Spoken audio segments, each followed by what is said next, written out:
Halo Sobat SL Course semua. Apa kabar? Semoga sehat selalu ya.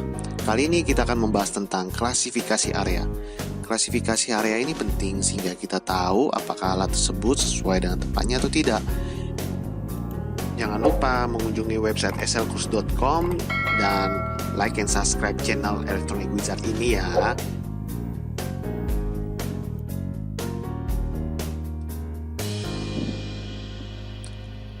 Oke, kali ini saya akan membahas tentang prinsip-prinsip umum area berbahaya atau hazardous location. Prinsip pembahasan ini dibagi dalam beberapa unit dan ini adalah unit yang pertama. Seperti yang kita ketahui, peralatan merupakan bantuan untuk kita bekerja. Nah, di tempat-tempat tertentu, alat memerlukan sertifikat yang sesuai dengan lokasinya. Apalagi untuk daerah yang mudah meledak. Ledakan berawal dari api. Nah, gimana cara menghindari dan mengatasi api? Maka sebelumnya kita harus mengetahui tentang segitiga api. Segitiga api sendiri terbentuk dari 3 unsur. Unsur tersebut bagikan segitiga sama sisi yang berperan sama dalam pembentukan api. Unsur pertama bisa kita lihat adalah bahan bakar. Bahan bakar juga bisa berasal dari gas, uap, panas, kabut, dan debu. Sementara oksigen ada di mana-mana, volumenya sekitar 21 sekian persen di bumi. Dan unsur yang terakhir dari pembentuk api adalah sumber panas yang bisa berasal dari unsur api dan percikan. Jadi pada prinsipnya, terjadinya api dapat dihindari dengan mencegah segitiga api terbentuk. Nah, gimana bila api sudah terjadi? Mudah sekali sobat. Satellite course, hilangkan saja salah satu sisinya, entah dia unsur bahan bakar, unsur sumber panas, atau unsur oksigen. Oke, kita ke halaman selanjutnya ya.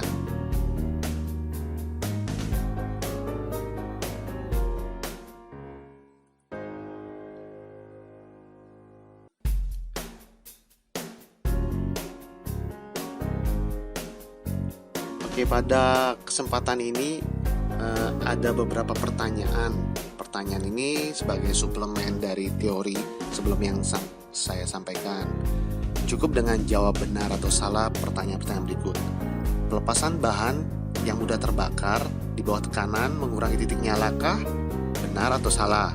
Suhu minimum di mana uap yang mudah terbakar dapat dinyalakan percikan dikenal sebagai suhu titik nyala? Benarkah? Semua percikan listrik mampu memicu titik nyala api dari bahan yang mudah terbakar? Benar atau salah? Bunga api dapat diproduksi oleh aluminium yang terbuat dari baja berkarat. Benar atau salah?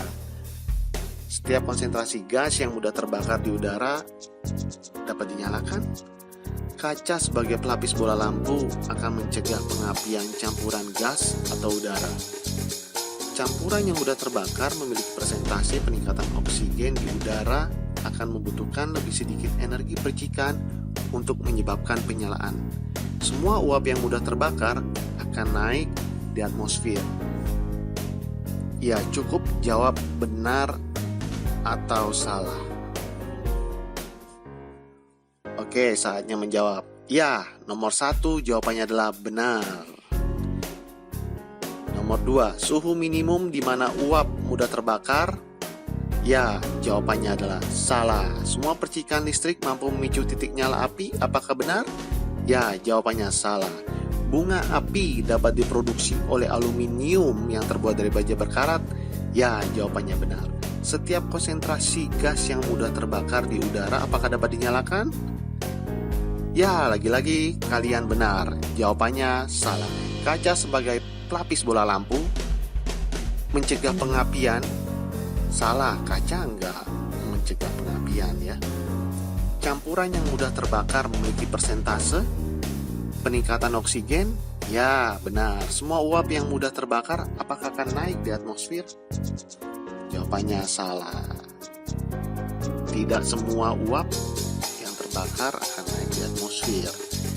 Ya, itu pertanyaan-pertanyaan yang terkait mengenai teori yang tadi ya, yang saya sampaikan. Itu ada di beberapa training center seperti di Compex Training ataupun ada di training manajemen electrical safety. Oke, pembahasan selanjutnya. Pada prinsipnya area itu terdiri dari diklasifikasikan oleh dua. Ini adalah pembahasan inti ya. Area pertama, area yang tidak berbahaya, didefinisikan sebagai suatu daerah di mana gas mudah meledak di atmosfer tidak diharapkan hadir. Oke. Sementara area yang tidak aman atau berbahaya didefinisikan suatu area di mana terdapat gas yang mudah meledak di atmosfer. Jadi dia terdapat gas di atmosfer. Ingat, kategori ini berdasarkan IC dan ATEX standar ya. Berbeda lagi dengan NEPA dan CEC yang dikelompokkan terhadap menjadi class and division. Nah, di video ini tidak dibahas ya. Sementara untuk di IC itu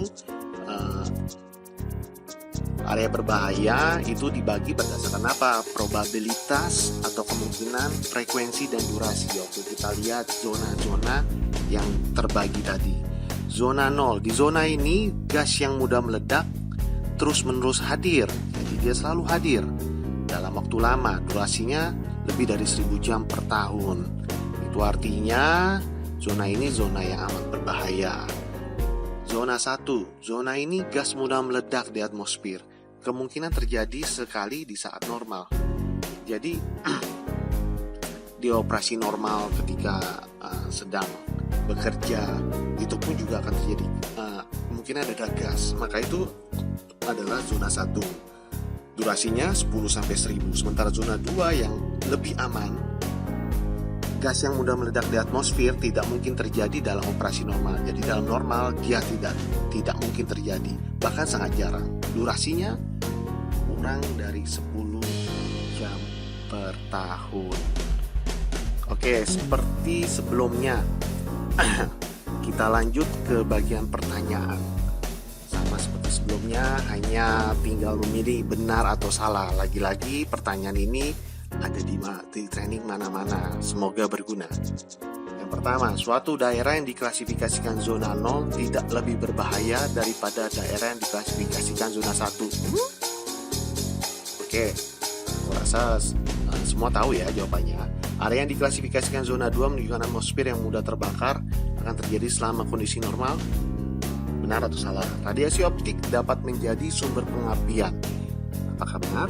Probabilitas dan durasi keberadaan gas ditunjukkan oleh zone. Tadi udah dibahas ya, benar atau salah. Oke, tambahan dari pertanyaan yang tadi saya tampilkan adanya truk yang berada di pom bensin ya. Ini benar-benar keadaan sehari-hari, jadi kita bisa mengaplikasikan yang mana zona 0, zona 1, dan zona 2. Di gambar ini belum saya tunjukkan, tapi nanti kita jawab bersama-sama ya. Yang mana zona 0, zona 1, dan zona 2 di dalam kehidupan sehari-hari. Bagaimana? Apakah sudah ada gambaran? Sudah bisa menjawab? Oke, kita jawab sekarang ya. Daerah yang diklasifikasikan zona 0 tidak lebih berbahaya dari zona 1. Menurut kalian gimana? Ya, jawabannya salah. Zona 0 lebih berbahaya ya. Area yang diklasifikasikan zona 2 menunjukkan atmosfer yang mudah terbakar. Ya, salah dong.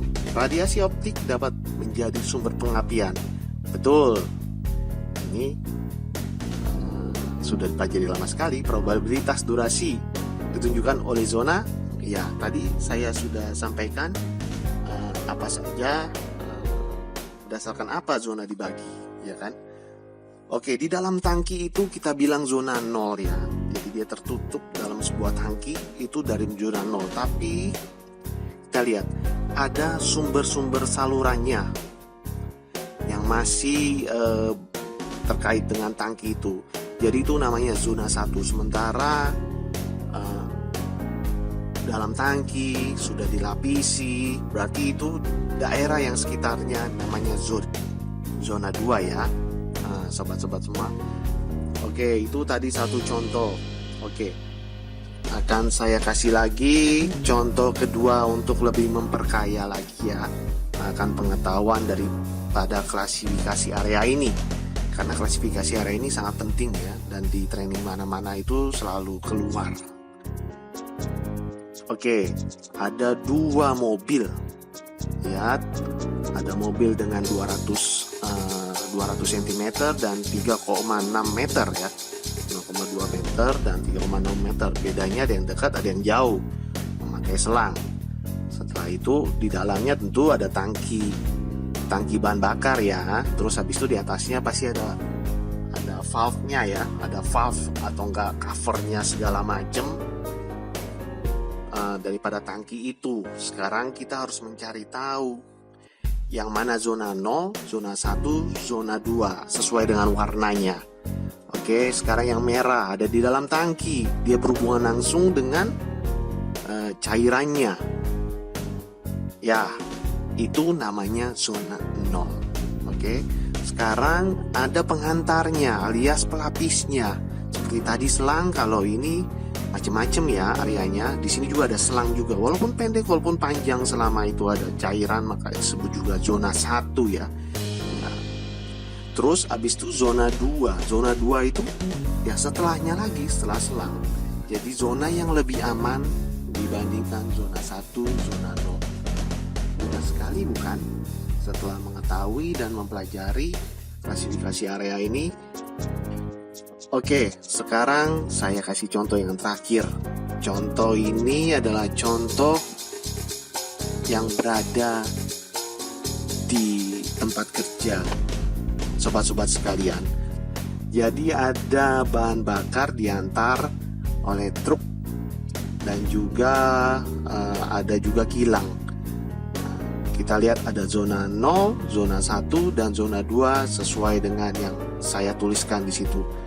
Aku rasa semua sudah mengerti ya, di dalam tangki zona 0, habis itu di perantaranya zona 1 dan di luarnya zona 2. Bila kita sudah mengetahui zona 0, zona 1, zona 2, maka kita tahu alat-alat mana yang harus ditaruh sesuai dengan zona-zonanya, seperti yang di awal tadi saya bahas. Kapan kita menerapkan klasifikasi area, yaitu ketika kita sedang menggunakan peralatan di mana ya sesuai dengan tempatnya, apakah zona 0, zona 1 dan zona 2. Siapa? Tentunya orang yang berkompeten ya, yang mengetahui mana zona 0, zona 1, zona 2, mana hazardus dan non hazardus. Mengapa? Karena peralatannya tidak sesuai di tempatnya, itu sangat berbahaya bagi penggunanya. Jadi selalu perhatikan label yang tertera pada peralatan sebelum digunakan. Keep safe, selamat bekerja, dan bekerjalah dengan selamat.